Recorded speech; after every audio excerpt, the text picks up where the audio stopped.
Ni siku nyingine njema tukutana kwenye tamrini ya Channel 1 na hujambo mahala popote ulipo. Na karibu tuangazie yanayojiri kutoka pembe tofauti za humu nchini kwenye kipindi hiki ambacho kinaajia kila siku ya Jumatatu hadi Alhamisi kuanzia mwendo wa saa 6 hadi saa 7. Naitwa Kipnusu na nitakuwa na kufululiza moja kwa moja kuhusiana na uharibifu wa misitu ambao bila shaka inazungumziwa katika msitu wa Ngong.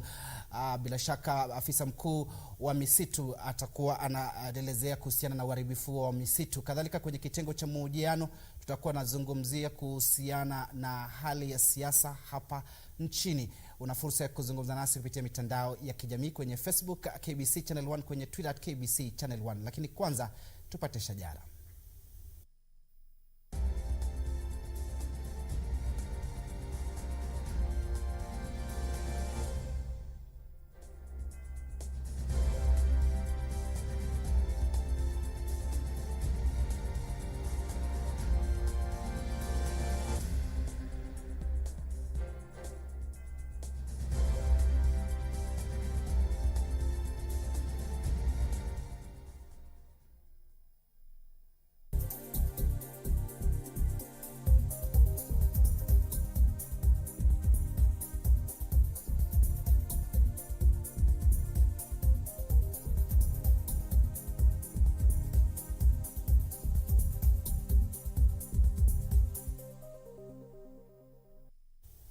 So mtazamaji, mfasiri wa lugha ya ishara ni Susan Thuku. Moja kwa moja kama nilivyodokeza, tunaelekea katika msitu wa Ngong ambapo kumekuwa na uharibifu wa msitu kwenye eneo hilo, na tunapata taarifa kamili kutoka maeneo hayo ambapo naarifiwa afisa mkuu wa uhifadhi wa misitu Julius Kamau anazungumza. Hebu tusikize kinachojiri kule.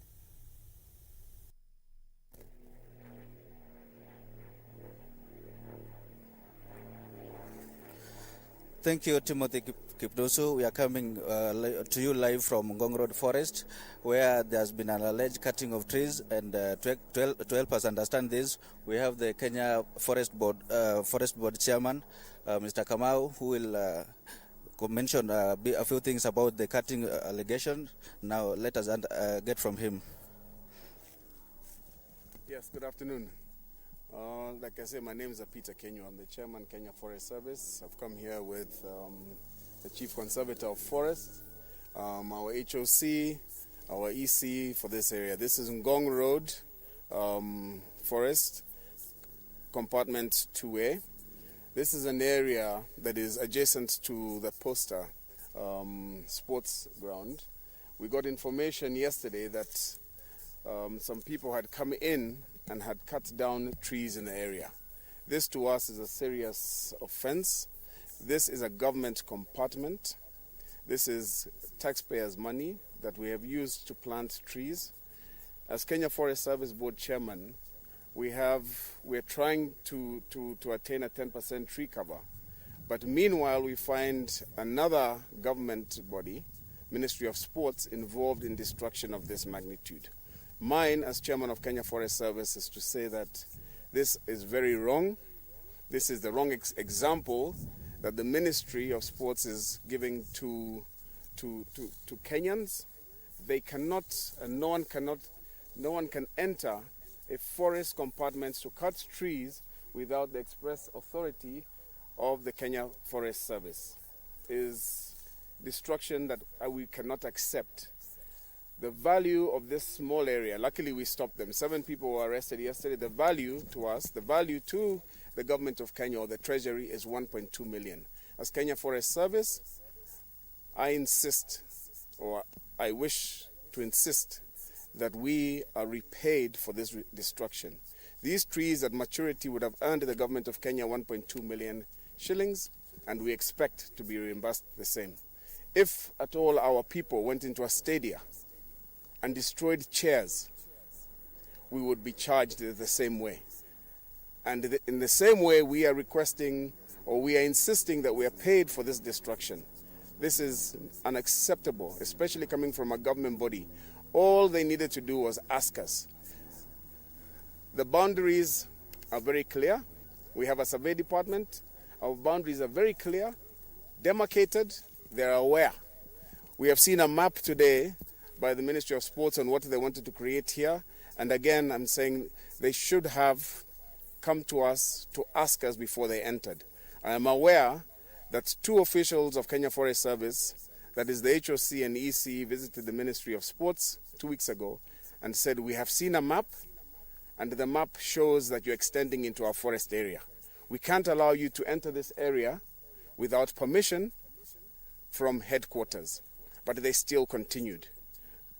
We are putting in our people in here, and we will not allow any more cutting of trees in the area. The ministry, the PS, must come and see us. The PS, as far as I'm concerned, PS Sports, interfered last night. I have a copy of a text message where he went to the police or asked another PS to intervene. No, this is a police matter. This is government money, which we are the custodians of. The trees, this is a plantation. This is not even natural forest. This is a plantation. This is government money. It is in a book. Compartment, subcompartments 2A. There are trees accounted. We know how much is in the inventory. And as chair, I am insisting that we must be paid before we sit down. So I am here now saying, and I'm really upset about this, that we, as Kenya Forest Service and the government of Kenya, should be paid 1.2 million before anything goes on. With those few remarks, I'll also allow the Chief Conservator of Forest, who is in charge of the day-to-day running of the organization. Thank you, Chairman. I'll come squarely to us as management of the Kenya Forest Service. Our responsibility is to protect, conserve, and manage sustainably our forest resources. You must also appreciate that there is a moratorium in place pronounced by the government, and this is from 2018, that actually states that there is no one who can be able to cut any tree on public land, whether public forest, community forest, or otherwise, that without an exemption from the Ministry of Environment and Forestry. And therefore, as a Kenya Forest Service, we are tasked through our management and also the enforcement department to ensure that we enforce and ensure that the moratorium is enforced to the letter. And that's why we are actually concerned that about 121 trees have been cut illegally, that was yesterday, without any sort of permission from the relevant agency, that is Kenya Forest Service, through when we process that to the ministry, and that never happened, and therefore it's an illegality.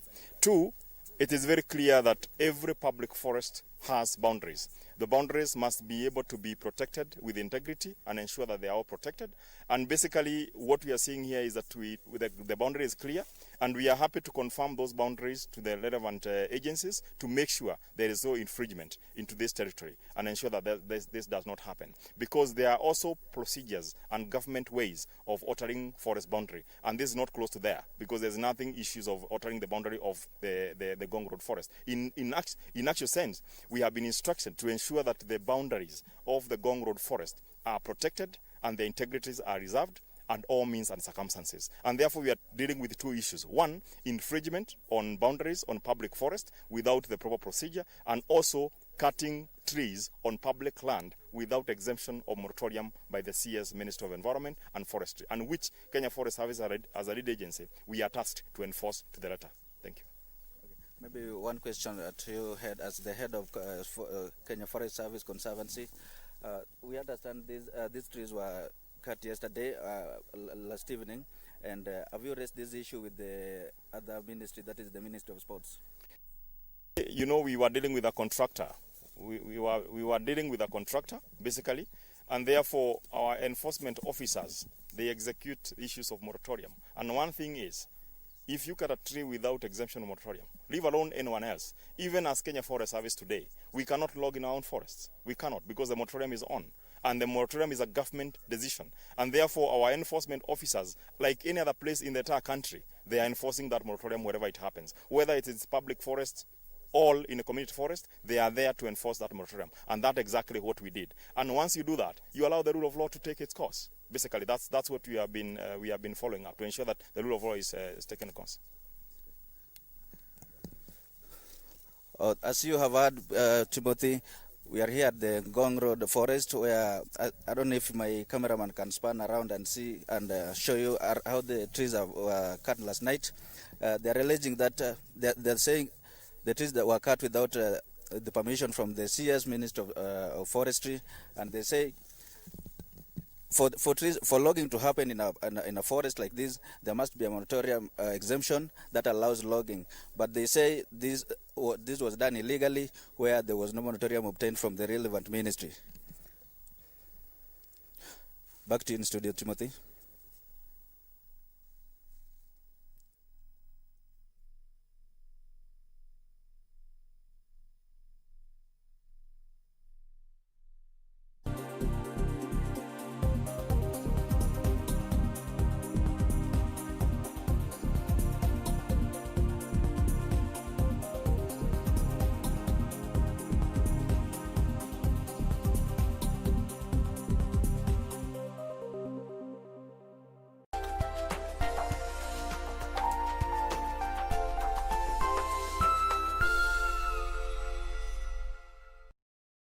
Next on. Roxana, what did you tell him? Well, that's the truth. Or did you expect me to lie to him? You shouldn't have raised his expectations. Instead of blaming me, come and help me to console him. The boy is suffering. I'm on my way.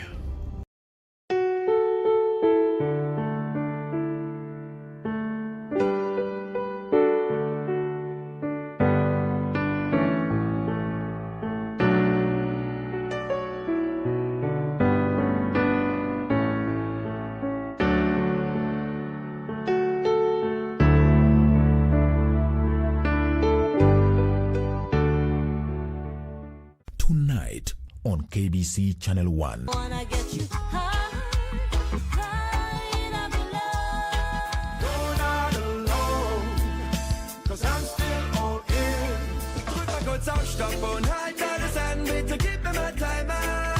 Every day we are go fight. I think it's best that you forget me. Tonight on KBC Channel 1. Mother, what are you doing? Are you feeling the pain? Look at it. How much pain can you bear? Mother, Mother, it is paining. Please leave. On the day of choosing the successor, Siamak will get his chance. The in-charge must be chosen as soon as possible, Ashok. And for that we will need a person who is ready to take over the responsibility immediately.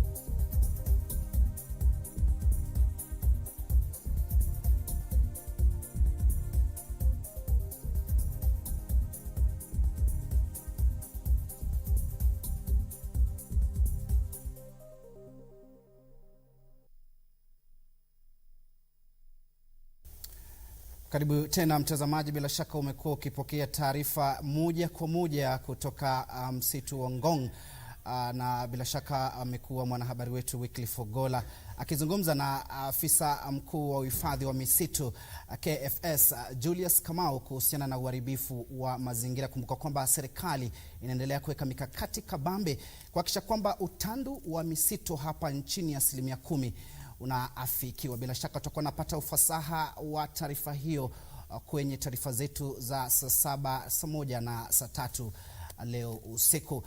Kwa moyo mkunjufu nakukaribisha tena. Ninaitwa Timothy Kipnusu, mfasiri wa lugha ya ishara ni Susan Thuku, na kama nilivyodokeza hapo awali, hii leo basi nitakuwa tunaangazia siasa hapa nchini, mustakabali wa siasa hapa nchini baada ya taifa hili kupata au kuidhinisha au kuweza kusherehekea miaka 10 tangu kupatikana kwa katiba mpya. Je, kuna yapi ya kujivunia kwenye katiba ambayo iliidhinishwa mwaka wa 2010, na vile vile siasa za ugavi wa rasilimali ambayo bila shaka imeibua cheche za maneno kwenye bunge la Seneti, na vile vile mtazamaji, tutakuwa tunaangazia kuhusiana na swala ambalo wengi wanalizungumzia, ufisadi hapa nchini. Je, tumepiga hatua kama taifa katika vita dhidi ya ufisadi? Ambaye atakuwa ananipambia kitengo hicho cha mahojiano ni mbunge wa Westlands ambaye vile vile ni wakili, amehudumu kwa mara ya pili kama mbunge katika eneo bunge la Westlands, na mzungumzia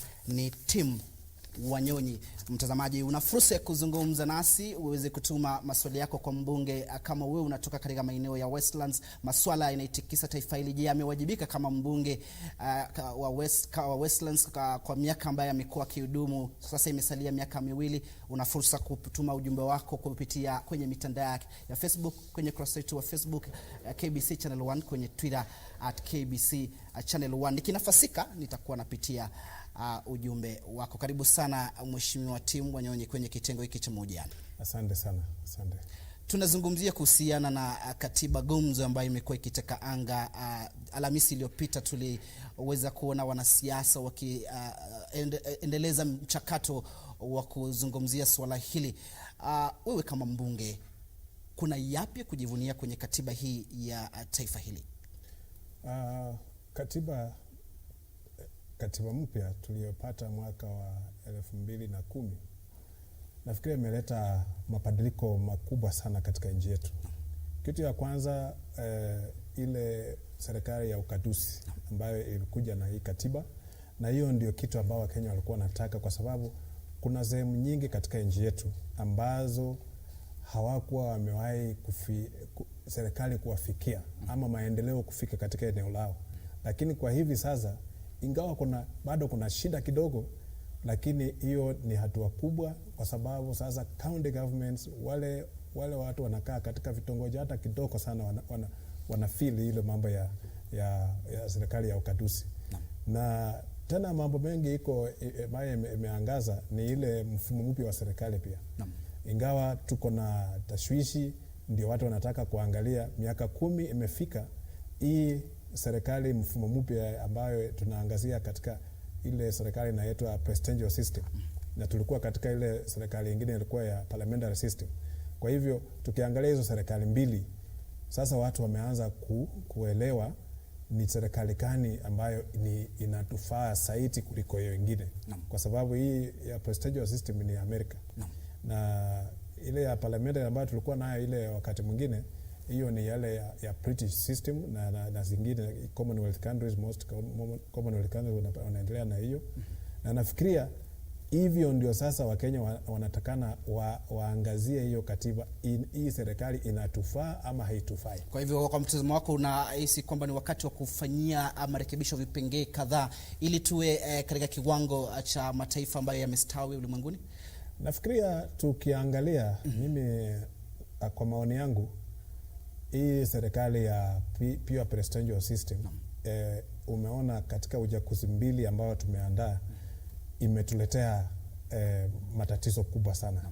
Kwa hivyo nafikiria tukiangazia ile ilikuwa ile mfumo mwingine, wale ambao wamepoteza na wale wameshinda hatukuwa na tofauti kubwa sana, na vile vile wale bado walikuwa katika ile mamlaka ile ya upande wa upinzani, na hao wengine walikuwa katika mamlaka ya serikali. Kwa hivyo wote wanaenda kupishana hivyo, au wanachunga hao kufanya kazi, na hao wako serikali na wanaambiwa watimize ile mambo wameambiwa Kenya. Tena tulikuwa na mawaziri ambao wakati huo walikuwa wabunge, na sasa mawaziri ni wale wanajakuliwa moja kwa moja kutoka nje. Hilo pia ni swali natakana tuangalie, wale mawaziri wa Kibaki, Moi, Kenyatta wakati huo, na wale mawaziri sasa wa serikali ya Jubilee. ni wapi ambao pengine wamefanya vizuri, ama ni serikali gani ilikuwa ina serve interest wa Kenya vizuri kuliko ingine. Hiyo ndio maswali ambao Wakenya wanataka sasa waanze kuangazia, kwa sababu wana ile comparison, wanaweza angalia ile na hii. Yeah.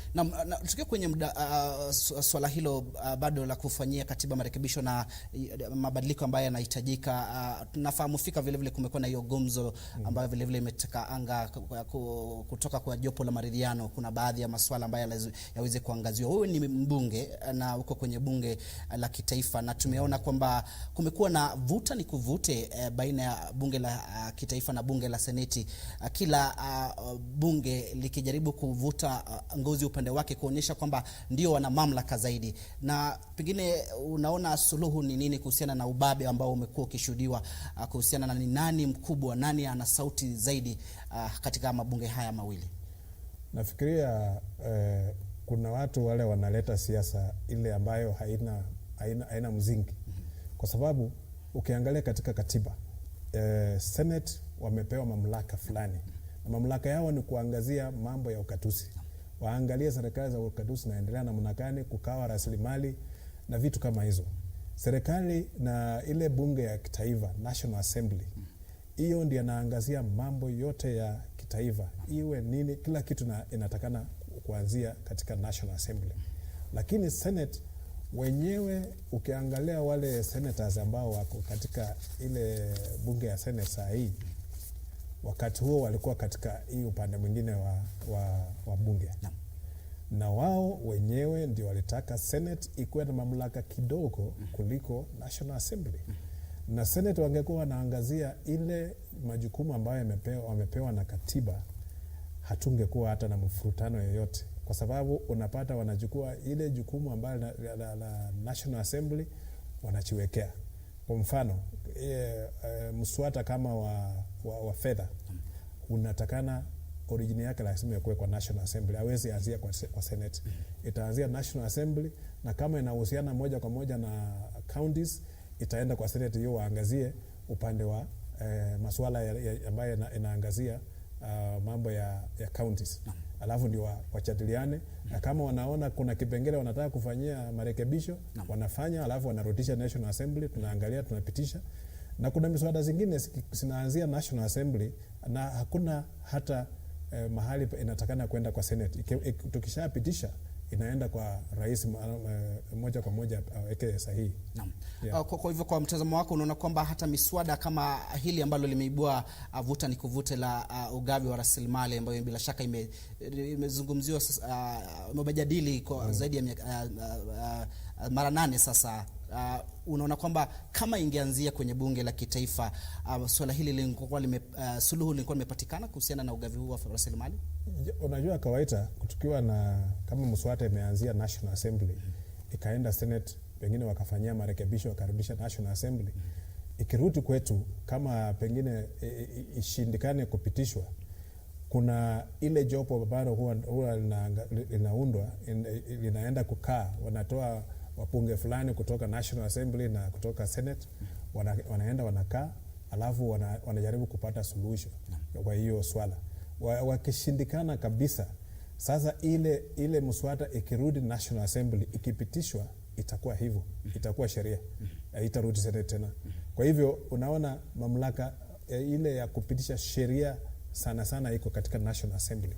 Sio Senate, mambo ya mamlaka yao iko structured kabisa, iko katika ile hali ya kusema hii mamlaka yenu inafika hapa, ipiti hii kiwango. Kwa hivyo mimi sioni haja ya kupishana ni nani mbabe kushinda mwingine. Hiyo iko kwa sheria. Yeah. Na mbona tusiweze kufuata sheria hii? Manake tunaona kwamba kuna ukiukwaji wa sheria. Na wewe ni wakili, umekuwa wakili kwa muda mrefu, na bado wewe ni wakili japo wewe umechaguliwa kama mbunge. Unaona kwamba vile vile wale watunzi wa sheria na wale ambao ndio waliweza kuja na katiba hii hawajaweka adhabu kali kuhusiana na iwapo sheria inakiukwa, kuhusiana na masuala muhimu kama kuweza kuangazia ni nani hasa anastahili kuwa ndio na sauti kuhusiana na masuala ambayo yanamhusu mwananchi wa kawaida. kuhusiana na wewe kama wakili na wale chama cha mawakili humu nchini LSK kimewajibika katika kuhamasisha hata serikali kuhusiana na masuala kama haya yanayohusu katiba? Nafikiria vile sheria iko, tunaelewa ya kwamba sheria inaweka ile mikakati na inaweka ile kiwango ambacho mnaweza fanya kazi, na kuna mahali tunashirikiana, kuna mahali hakuna hata mahali tunakaribiana. Kwa hivyo, kwa mfano hii mambo ya ukawaji wa rasilimali, hiyo ni kazi ya Senate. Watachateliana, watashindikana, watafanya nini, lakini hiyo iko tu kwao, lazima wapitishe hiyo sheria, lazima wapitishe. Na wakifanyia amendment yoyote katika ile ukawaji wa rasilimali, kwa mfano waongeze pesa ama wapunguze, hiyo lazima irudi National Assembly, kwa sababu hiyo ni money bill, lazima ianzie National Assembly, na Senate wakifanyia marekebisho either wapitishe vile ilivyo, ama wakifanya marekebisho lazima irudi kwetu sisi tuangalie marekebisho wamefanya inafaa ama haifai, ili endelee. Na wale ambao waliweka sheria, nafikiria walijua ya kwamba hizi nyumba mbili sitafanya kazi sikishirikiana kwa mambo mengine, kwa sababu sisi wote tunatumikia Wakenya. Kwa hivyo hawakutarajia ya kwamba itakuwa mahali fulani tuanze kukemeana ama tuanze kurushiana maneno. Na sana sana mimi naona inategemea na uongozi ambao uko katika kila bunge. Kwa sababu ukiangalia katika ile National Assembly, ukiangalia National Assembly ambayo inaongozwa na speaker kwa mara akifanya interpretation ya sheria ambayo inahusu mambo ambayo inakuza nyumba zote mbili, na atatoa mwongozo hata kwa bunge, aelezee bunge, hapa nyinyi mtajadiliana mkifikisha kiwango hii, na sasa ikimalizika hii mswada ipelekwe katika Senate pia waweke maoni yao, wapitishe, alafu ndio sheria iendelee irudi katika ipelekwe rais kuweka signature. Kwa hivyo hawakutarajia kwa sababu ya kwamba tutakuwa na mambo ambayo yataleta mikawanyiko katika kuelewana katika majumba mbili za bunge. Na pengine Mheshimiwa Wanyonyi, tangia tuweze kupata katiba mpya, tuko wapi kama taifa kuhusiana na masuala ya kuweza kuhakikisha kwamba tumefuata sheria, hasa kuhusiana na kuwepo kwa chaguzi tatanishi kila wakati hapa nchini? Tuko wapi hasa? Tuangazie idara ya mahakama, manake wewe ni wakili na fahamu fika kwamba una uweledi wa kuhusiana na masuala haya. Ni nini hasa kinastahili kufanyika ili kwamba tusikuwe na chaguzi ambayo inaibua uhasama na chochezi na masuala kama hayo? Mimi naonelea kwamba ukiangalia serikali iko na serikali mara tatu. Kuna mikono ya serikali ile ambayo inaitwa executive, ambayo kuna bunge, alafu kuna mahakama. Na katika hizi sehemu tatu za serikali tumeangazia sana wanaangazianga executive, kwa sababu wao ndio wako na uwezo ya kuleta mabadiliko ya kila aina. Mahakama kazi yao ni kuangalia upande wa sheria, haki ya wananchi, ile mswada wa ile mambo ya haki ya kibinadamu, na mambo mengine kuangalia katika sheria yenye imepitishwa na bunge. Kwa hivyo tumeona mahakama imejitokeza, na sasa wanafanya kazi bila uoga, wanafanya kazi wakijua kwamba bila kushurutishwa na mtu yoyote. Kwa hivyo hiyo imeleta Wakenya kuwa na confidence katika idara ya mahakama, kwa sababu wale majaji wako pale hawana uoga ya kwamba akifanya kazi yake anaweza timuliwa ama anaweza kemewa na mtu yote. Yeye afanye kazi kulingana na mambo ya sheria.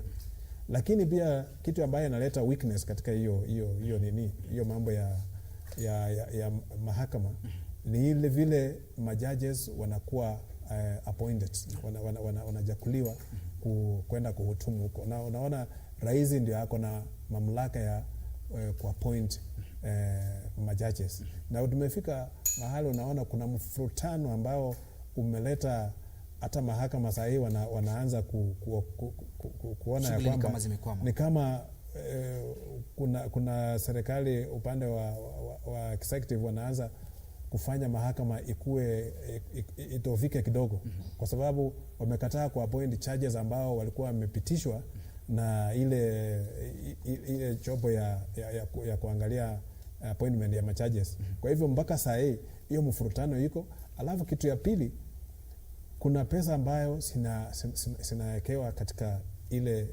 idara ya serikali, na mahakama ni moja wapo ambao wako na budget yao.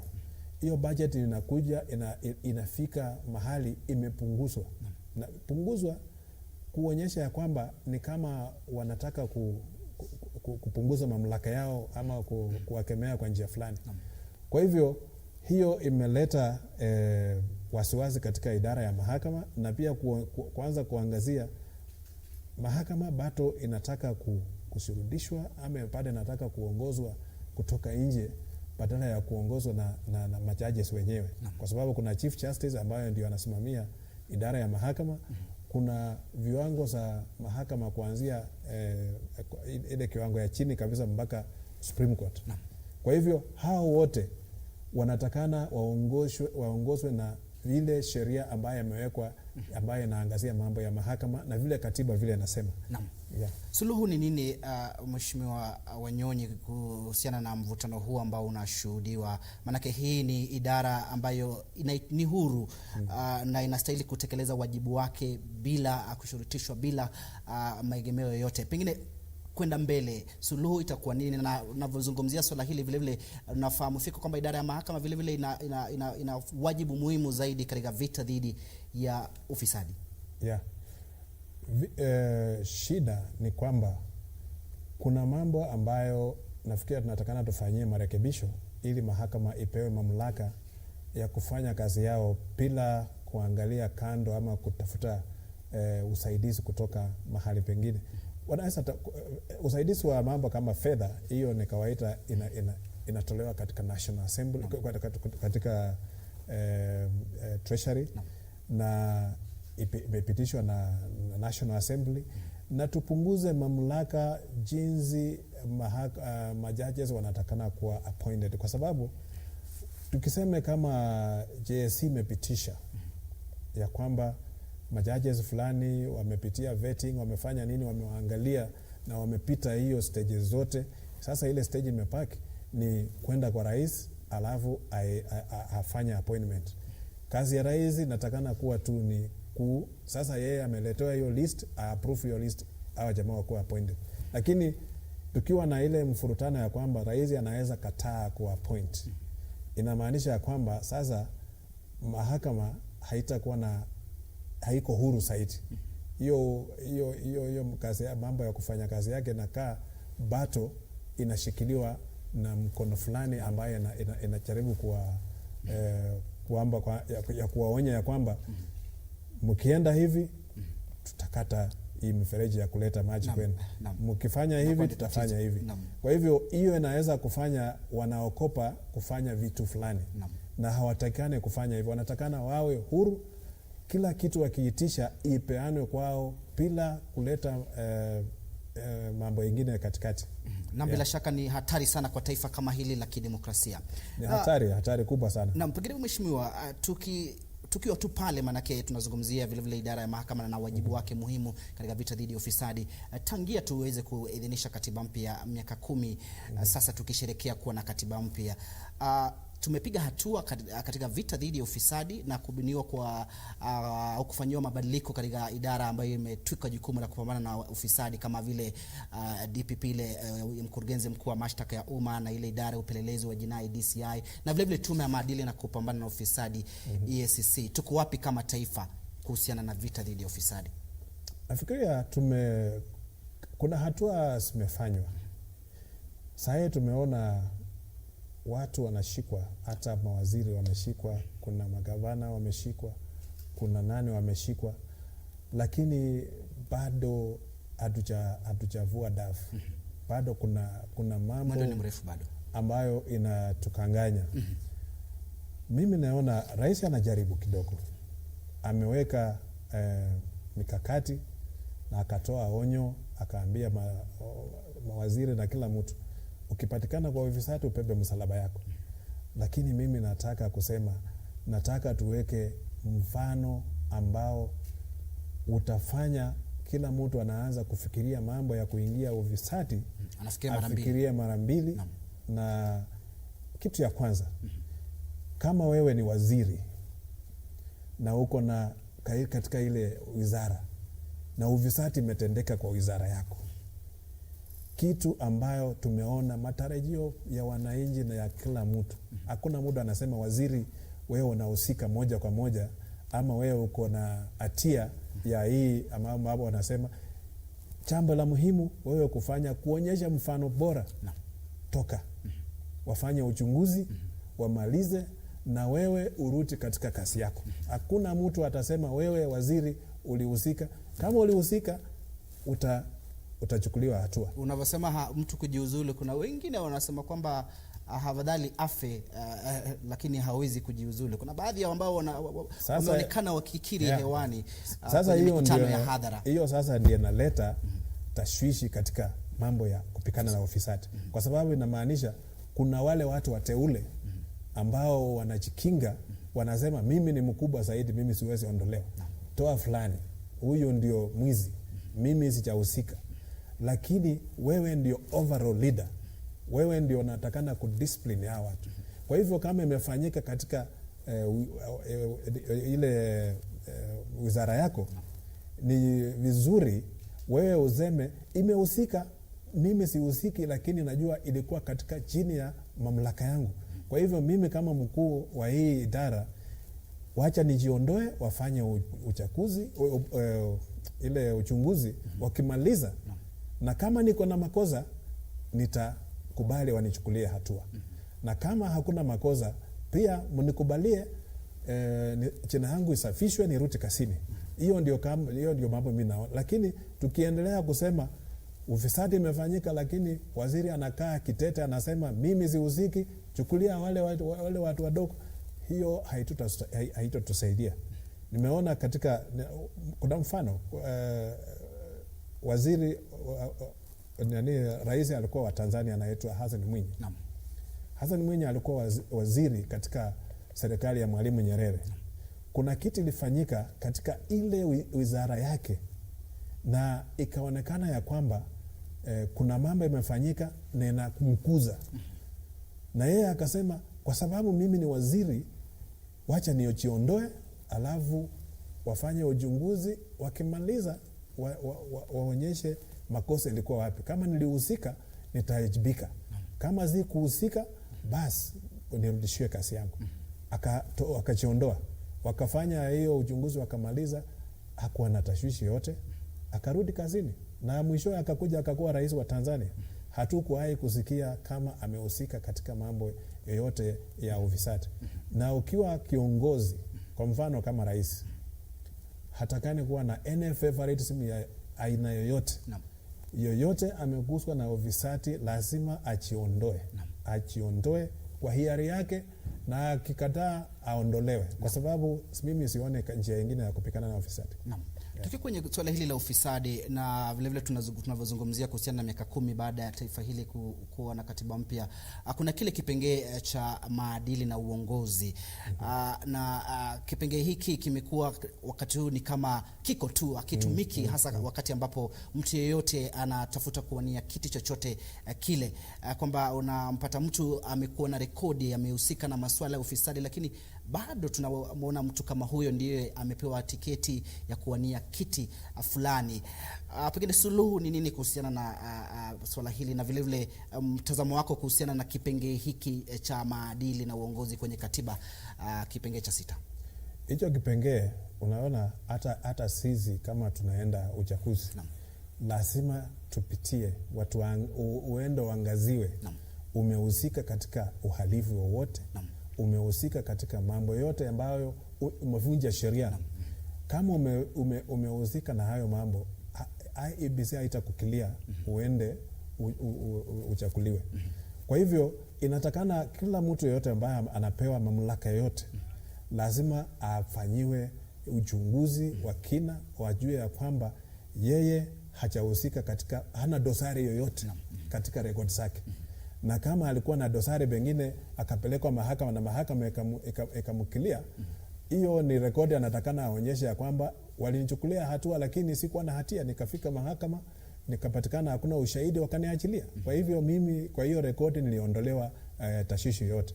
Lakini kuna watu ambao wako na record hata wanajulikana wamefanya kitu fulani fulani, lakini unapata bado wanaendelea, ameshikilia, anakuja anatoa hongo hapa na pale mpaka anapitishiwa record zake zinafichwa. Hiyo ndio kitu tunatakana tuangazie, appointment ya watu. Huyo mtu akisha achakuliwa, kama amekuwa appointed na rais ama na mtu yoyote, ikifika mahali hiyo rekodi lazima iangaziwe vyema zaidi, iangaziwe vyema, kwa sababu Wakenya wako na hizo records kila mahali. Ndio wanaona wanasema watu walete maoni zao. Wewe unanijua mimi na pengine kuna kitu nilifanya wewe unajua na watu wengine hawajui. Leta hiyo rekodi uweke kwa katika kinakaubaka hapo. Wale waangazie, alafu wakuulize maswali. Kwa nini tumeona hii kwa sababu kwa nini hukuleta hiyo? Na wewe ukileta marekodi zako, lazima ulete rekodi zako uonyeshe ya kwamba wewe hauna hii mambo yenye unauliza hapa, huo unalipa ushuru. Wewe huo unafanya hivi, huo unalipa hizo vitu zote, hauna madeni mahali, hauchaficha kitu yote, haukufanya au kuhusika kwa ufisadi mahali, basi wakukilie uende uchukue ofisi uendelee na kazi. Lakini hiyo maadili lazima na isianzie tu hapa juu, lazima ianzie mpaka hata shuleni. Vile jinsi mtoto anaenda shuleni anakuwa admitted katika shule. Wewe unaenda kuprive mtoto apelekwe kwa hiyo shule. Unaenda kufanya nini? Hiyo mambo inaanzia chini. Bila shaka. Kwa hivyo sasa tunaendelea hivyo. Naam, tuagane kwa kitu kuhusiana na masuala katiba na masuala yanayohusu ufisadi. Tuangazie maisha yako kama mwanasiasa. Kwa kiduchu, umechaguliwa kwa mara ya pili kwenye eneo bunge la Westlands na ukambwaga mmoja wa wanasiasa ambao wengi hawakufikiria kwamba anaweza kuondolewa kwenye kiti hicho, Fred Gumo, ambaye amehudumu kwa miaka 20. Kwanza kabisa safari yako ya siasa, tueleze kwa kiduchu. Kwanza unaona kwamba kuna kiti cha magurudumu, na fahamu fika kwamba umekuwa na kiti hiki cha magurudumu kwa miaka 22 ulipovamiwa na kundi la majambazi. Imekuweje kuweza kutekeleza wajibu wako kama mbunge ukiwa katika hali hii? Mimi nafikiria uwezo wa kufanya kazi iko tu katika akili ya mtu. Kwa uwezo yako, kwa mfano ukikaa mahali useme hata vile uko kama mimi ama uko tu mtu kawaida, useme mimi sijiwezi, basi utakuwa tu hivyo. Lakini ukisema lolote ambalo unaweza fanya, lazima tuangalie tu mazingira ya kufanya kazi. Kama hiyo mazingira yanatuwezesha kufanya, tutafanya. Na mimi nilipojitokeza nilikuwa naangazia ya kwamba, kwa sababu sheria inaweka ya kwamba kuna sehemu imetengewa watu ambao watateuliwa kuwakilisha kitengo fulani ya watu. Kwa mfano ya walemavu, kuna kitengo ya wamama, kuna kitengo ya vijana, vitu kama hizo. Ningekaa hapo kitete ningoja niseme ya kwamba itafika nafasi ile chama yangu nichague nikuwe ni represent watu. Lakini niliona ya kwamba hata mimi pia naweza enda kwa kiwanja kama wengine, tungangane na wao, nione kama nitachakuliwa. Na mimi nikienda husi kujificha, nilienda nikajionyesha ya kwamba mimi nakuja katika wheelchair. Na mimi nawaambia nitawatumikia hivi na hivi. Na watu wakaona ya kwamba mimi ile kitu nawaeleza, hakuna kitu nimeficha, nimewaeleza ya kwamba ninaweza wafanyia kazi. Na wakanipenda na wakanichakua. Na nikafanya kazi, nikarudi wakanichakua mara ya pili. Na nafikiria mimi sijasembea kazini, huwa naambia nikikaa kwa ofisi, hata vile nimekuja hapa nimetoka ofisi yangu. Mkenya, wale watu ambao mimi nawakilisha bungeni, ile madarajio wako nayo ama nini, wakikuja kwa ofisi yangu, niko na ofisi nafanya kazi, mimi ndawatumia vile niwezavyo. Unapozungumzia kazi, mheshimiwa, pengine kipi ambacho umekifanya katika eneo bunge hilo ambacho ukiketi chini unasema ni mojawapo ya masuala ambayo unajivunia kama mbunge wa Westlands? Mimi najua yanaweza kuwa ni mengi, lakini pengine yale ambayo mimi kitu nimeangazia zaidi ni mambo ya elimu. Na nimehakikisha ya kwamba shule zote za umma ambazo ziko katika eneo la Westlands nimesifanyia marekebisho, tumeongeza madarasa, tumefanya watoto sasa wakienda kwa hizo shule wanajisikia ni kama wako katika shule iko Nairobi, sio shule iko mahali pengine, kwa sababu niliona nikiingia mashule mingi siko katika hali mbaya sana. Tena tunasaidia wazazi kulipa school fees, ndio watoto wanaenda shule, wanaenda college, wanaenda wapi bila kushindwa mzazi kusema hana fees. Naambia kama mtoto amepita anaenda shule, leta tumsaidie aende shuleni. Na hiyo ndio mambo tunakaa tunaulizana. Kitu ambaye inasumbua Wakenya zaidi ni ile umaskini ambayo inafanya mtoto mwerevu kwenda shule ambayo ameitwa. Kwa mfano mtoto ametoka katika shule fulani ameitwa Alliance, na kwa sababu mzazi hawezi kulipa fees, wewe mtoto mzazi anataka kumpeleka katika shule ya day school ile ambayo iko cheap asome akirudi nyumbani. Sisi mimi huwa nasema kama mtoto amepita lazima tushughulikie huyo mtoto aende shule na aende asome. Na kwa hivyo mambo ya elimu mimi nimehusika moja kwa moja, na hakuna mzazi anaweza simama akasema mtoto wangu alikosa kwenda kwa shule kwa sababu ya ukosefu wa school fees. Hiyo tumehakikisha inafanyika. Naam. Tukiwa kuhusiana na majukumu yako kama mbunge, nafahamu fika kwamba tayari umeweka bayana unaazimia kuweza kuwania kiti cha gavana timu hapo mwaka 2022. Kwa kiduchu tu, mbona ukaamua kuchukua uamuzi huo kuwania kiti cha gavana na pia ukitamatisha, na kinaona muda umeshayoma? Kwa sababu unajua mimi kabla nikuwe mbunge nilifanya kazi katika City Hall kama councillor. Na nikiwa hapa katika mbunge katika eneo la Nairobi, ninaelewa ni nini inasumbua Nairobi zaidi. Na nikaona ni kwamba kama nimeweza fanya kazi ya ubunge, hata kazi ya gavana naweza.